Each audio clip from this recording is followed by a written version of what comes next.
Hello everyone, welcome back to Com Concepts Pro. In this video, I am going to discuss one more divide and conquer based sorting algorithm applied on an array, which is quicksort. This video covers a complete explanation on choosing a pivot element and keeping aside the sorted parts of the array with the help of an animated example. There is also a C++ program explained at the end of the video. So let's get started.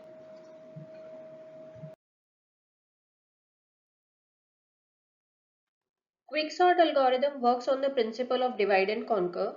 Here the array is partitioned after the end of each iteration and the resultant sub-arrays are sorted separately using the same technique. This partitioning of the array is carried out by choosing a pivot element. This pivot can be any element of the array, but as a matter of practice, the rightmost array element is generally chosen.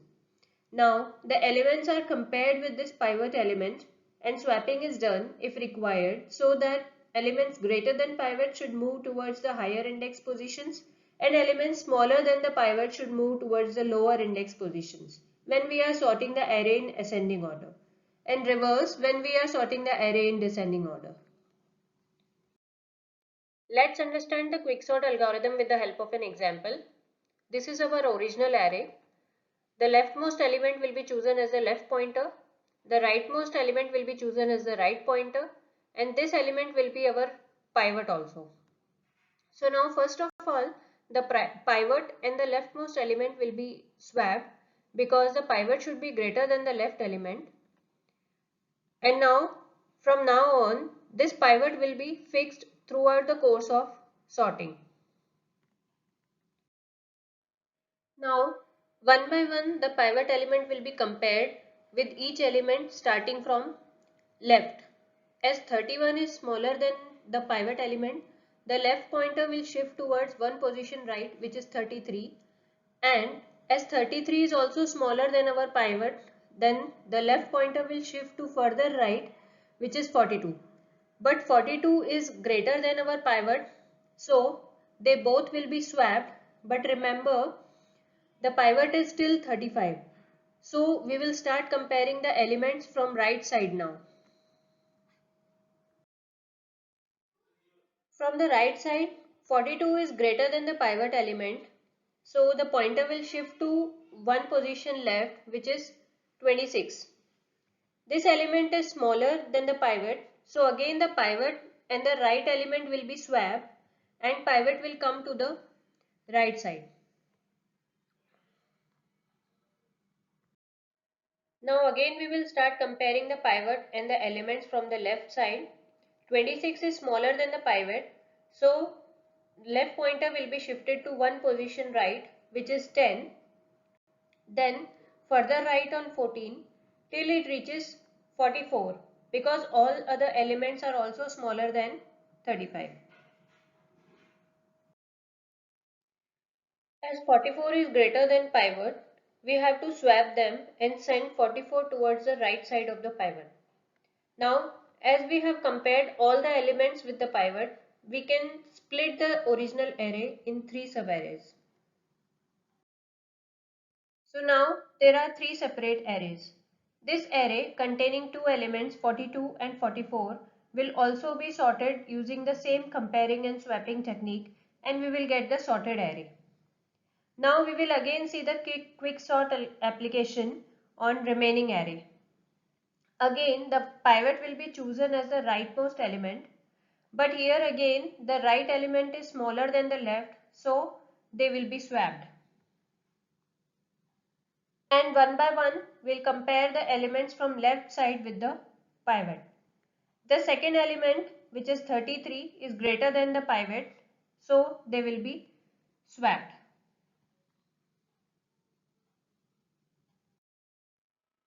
So after swapping, this is our resultant array. Now we will start the comparison from the right side. The second right element 19 is smaller than the pivot, so they will be swapped.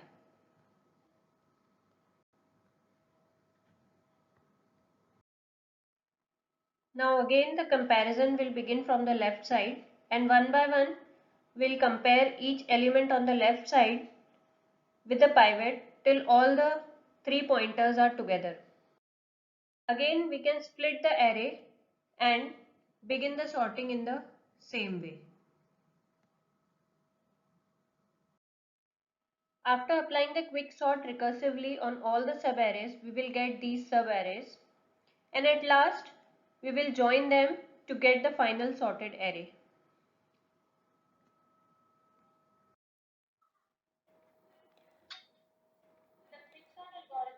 The quicksort algorithm is a little more complex than other sorting algorithms. Here, the functions for swapping the values, partitioning and sorting the array will be called recursively till the array is completely sorted. First, we'll start from the main function. User will enter the size and the elements of the array. We will even display the original array with the help of this display function, which will take array and the size as parameters and display the array.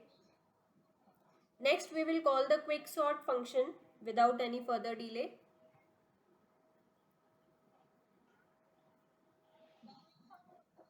The quicksort function will pass few parameters like the array itself, the index position of left element and the index position of the right element. Inside this function, the function partition will be called, and the return value, which will be the new pivot, will be stored in this variable pivot, because we know that at the end of each iteration pivot is changed. Now let's see the partition function.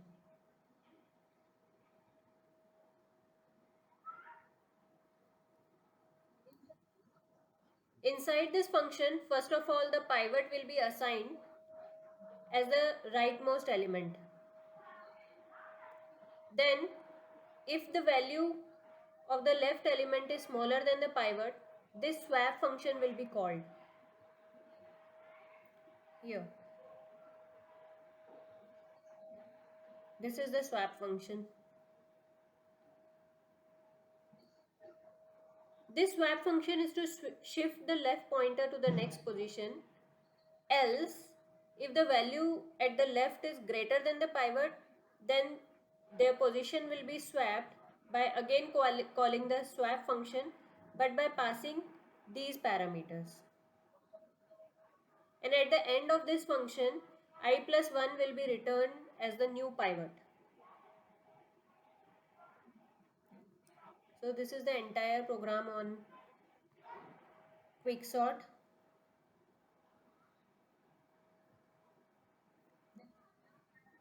Let's run the program.